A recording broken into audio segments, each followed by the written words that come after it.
Well, today's video I made some homemade pavers, and all I did was just pour the cement this much. I poured it in sections, and then I sawed it with the saw.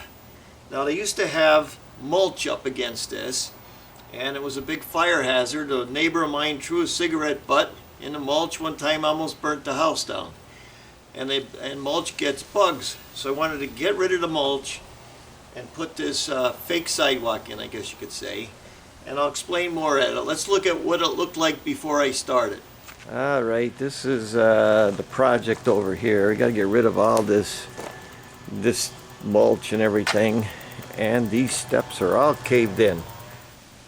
So I fixed the step, and that's going to be another video. But the reason I put these fake pavers in is that if you order a concrete truck, they want you to get a permit in Florida, in the county that I live in. But if you put pavers down, you don't have to get a permit. A lot of times it's because the water lines and the sewer lines run through and they don't want to be jacking, hammering concrete up. So that's why I did it this way. It's another way to do it. I don't like that dry pour stuff. That's very substandard and misleading. This is just as good a way to do it. If you're not putting anything heavy over it, you can do it. There's a lot of ways to do pavers, but just another thing to throw into your toolbox. So here we go. I'm going to show you how I did it. Well, let's see what's going on with my homemade paver sidewalk. I got the line all in, and I got the level, made sure the water goes away from the house. And now what I'm doing is I'm just forming it probably every 20 inches, and then whatever the saw marks come out, we're going to saw it to make sure it all fits. We'll see what's going to happen at the end. But all I'm doing here is getting these 1x2s or whatever they are, and I'm kind of going as I go, and we're measuring. I want at least 20 inches between everything, and I'm making a curve as I go, and then I just put my little stakes in so I could get the right height, like this.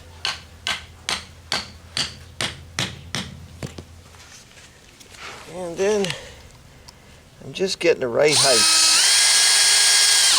right up to there on that side, and right up to here, and right up to there on that side.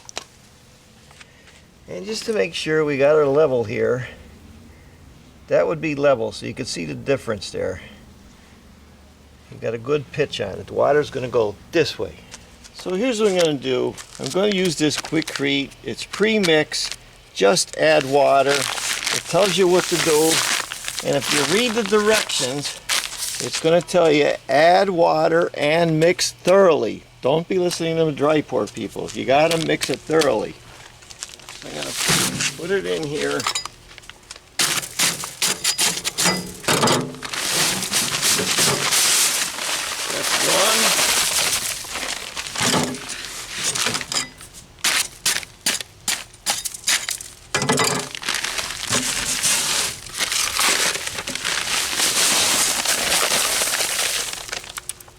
Now we're in Florida, and because it's going to be outside, it's not a footer or nothing, I'm going to add an extra little bit of Portland to it.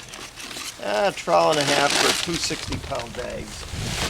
I don't know how long those bags have been sitting in that storeroom, and it'll help it dry a little faster and make it a little better. So we're going to mix it up like this first.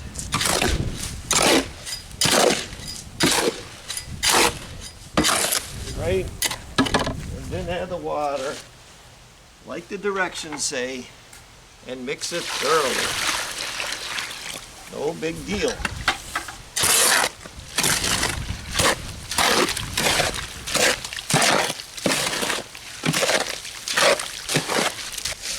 This is what the directions said. Mix it thoroughly. You see that? That is mixed thoroughly. I'm starting over here, and I got this one poured, and now I'm pouring this one, and then I'll pour the next one. This is my Okay, Colin. What do you think of this project? Yeah, it is a project. It's a project. I cut all the wood, Yeah. pouring it down in there, It ain't bad. level the cement. Yep. Where I took all the weeds and bushes out across from my camper, I was thinking, the wife says, "Oh, we just put cement so we don't have to deal with it." That one.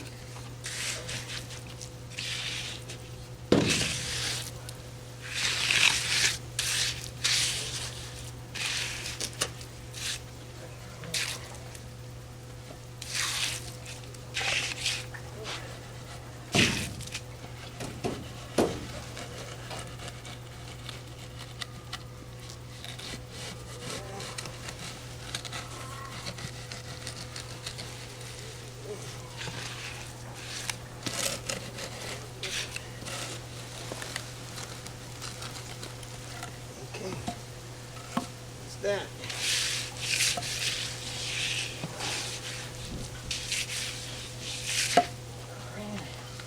This one. Oh, here.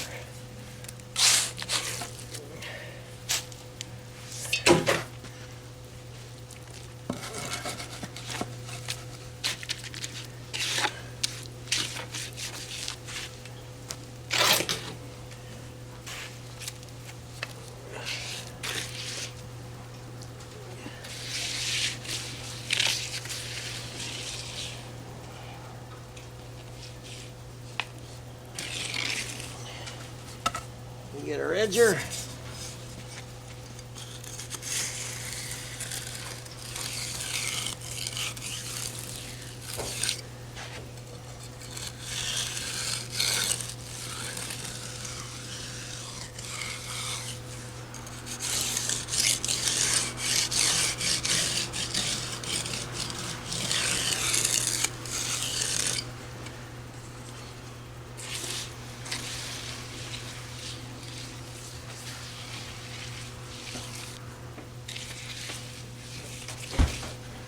Okay, we're gonna let that sit now.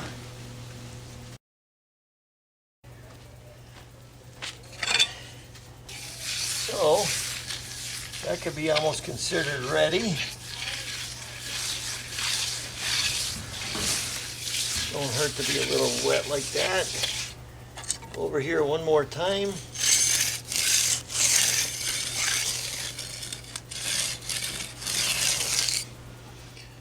Okay. And then, take my trowel, and just do one of these bits. Break that away, in case you ever want to take that up. That's it.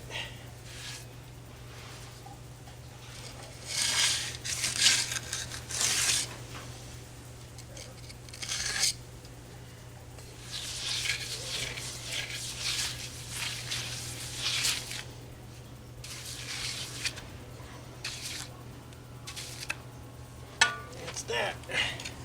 So we're back the next day. Now we're just going to take the forms off and keep moving them up.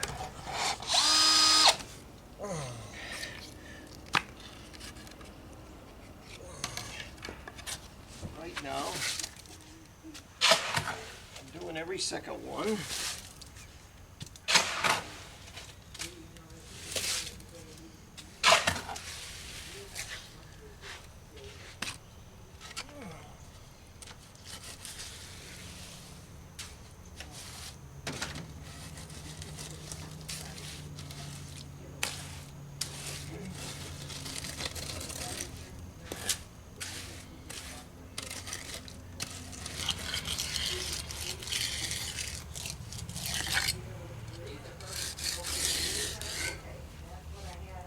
When I started this job, I was using one type of concrete, and the people that went to get the concrete went and got all different types of concrete.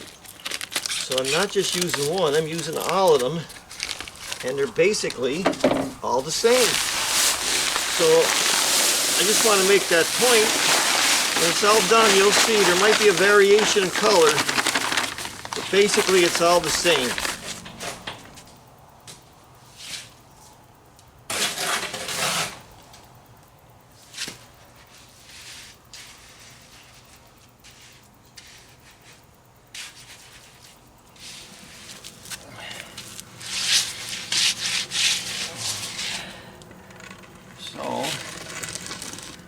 say to me, how come you didn't put plastic between? Well, I'm pretty good at this, and I'm going to show you at the end.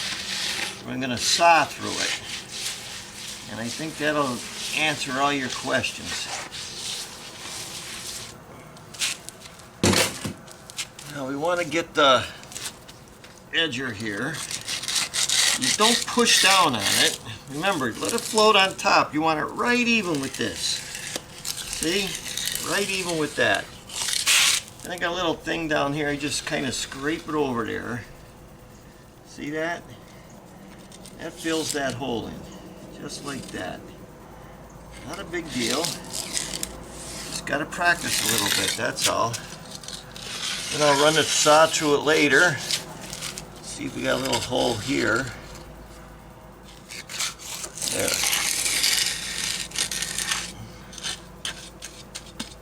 Not a big deal. Just let it float on top. You want it right even. You don't want to push down. Someone's rolling something over the top of it. You want it even.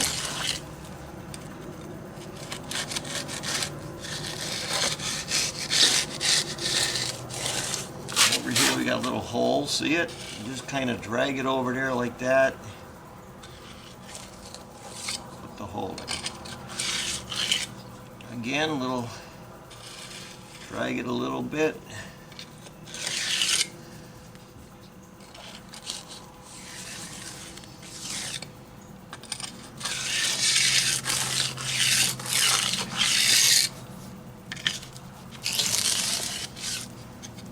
Over here, drag it. Fill a hole in. And just let it float on top. So everything's nice and even. Let it float on top. Everything's even. And that'll let it sit for a half hour or so. Test it again. Moved over to this one. And you just go like that. See? Just let it float on top. It's a little wet, but for what we're doing, it's fine. So just this time we're going to go around, and this kind of flattens everything out, you see? Got all kind of mulch in here. So, as far as I'm concerned, for a float job, that's acceptable. So now I'm just going to go around the edges again. Like I said, if it's a little bit, you could always just drag it over a little bit. That'll make your corner a little nicer.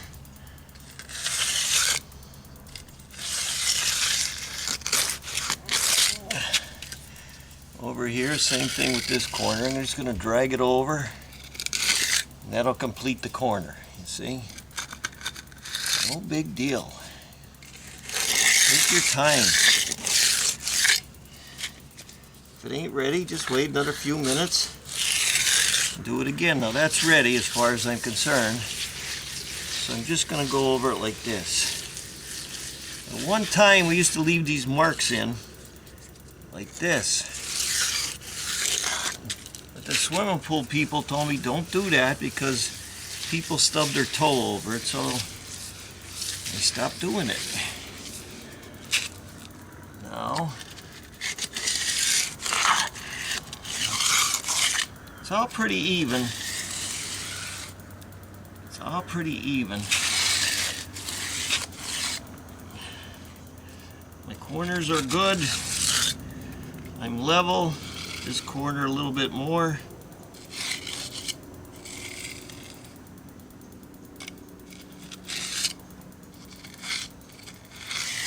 That's better.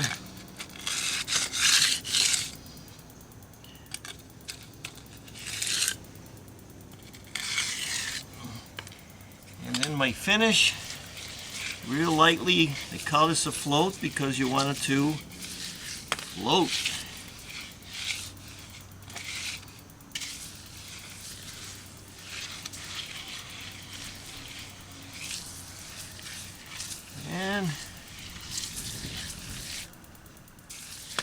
I would say that's close enough for a finish.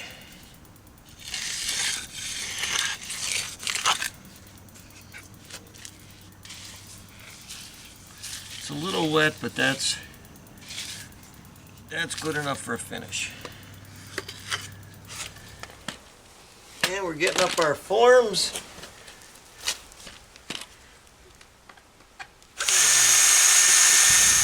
So I'm going to talk about saws now when you're sawing concrete. Now this is my grinder here, and this is my masonry saw for the big stuff. But for a little sidewalk like that, I don't need anything big.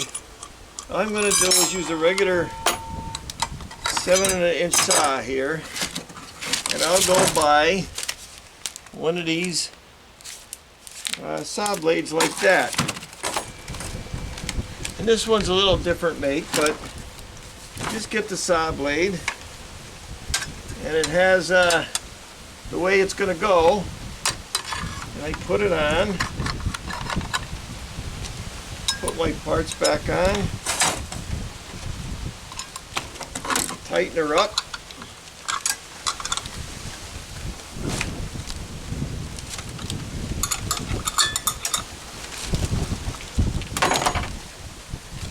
That. Now for this job, I'm only going to want to go a little bit. I don't have to go the full way. So I'm going to adjust this.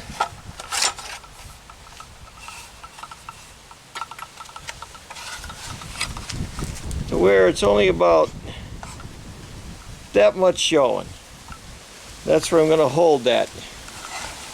Now to cut this piece right here, I got 32 3/4, so 16 1/4, right about there. And I know from my saw mark that I'm going to be right there. Okay, I'm going to do the same up there.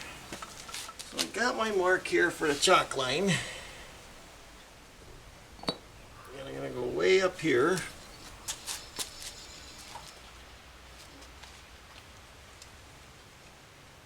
Now here's what I'm doing. Got the 2x4. I'm putting it on the blue line. Just like this. And I get my saw.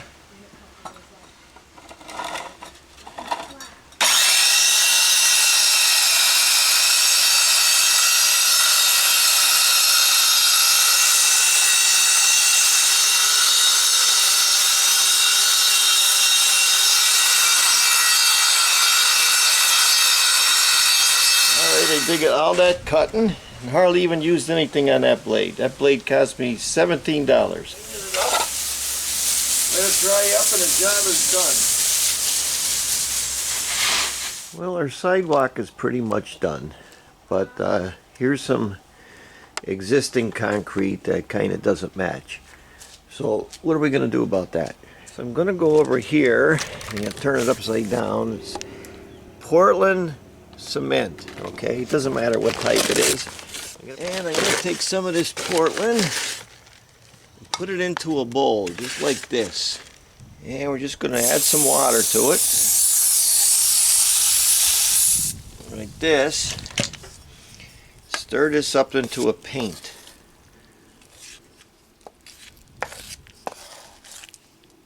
We're making a Portland paint. Then, see the rain gutter's leaking here. You can see it's wet. We're just going to dampen this up a bit with a sponge. It has to be damp. That Portland ain't going to stick. You could use a little sprayer if you want, but as long as it's damp, you're okay. We're going to get our Portland paint, paint it. That's going to help to match the rest of that concrete. How you're basically doing is staining it. That's how you're doing it. Just like that. And how you're doing is just making it match a little bit better. So I would say for the most part, it's still drying a little bit, but this sidewalk is mostly done, steps done, and the porch is done. So that's another way to do things. You could do your own sidewalk, but you don't have to do dry pour. You could do it something like this, or you could get the real pavers and put them in, or you can make your own little pavers and put them in. There's a lot of different ways to do it. I always do a float finish. I'm not a fan of room finishes. There's different types of concrete in here, but it's still pretty much matched up, and as time goes by, it's all going to blend in together. I used 41 bags of those 60-pound bags, so this whole job, this whole little sidewalk, cost me about $275 with the screws and the wood and the diamond blade and everything. So if I was going to do a real sidewalk where you're going to roll stuff over, I might make it 3 inches instead of 2 inches. So thanks for watching. I'm Mike Haduck. I'll see you next video.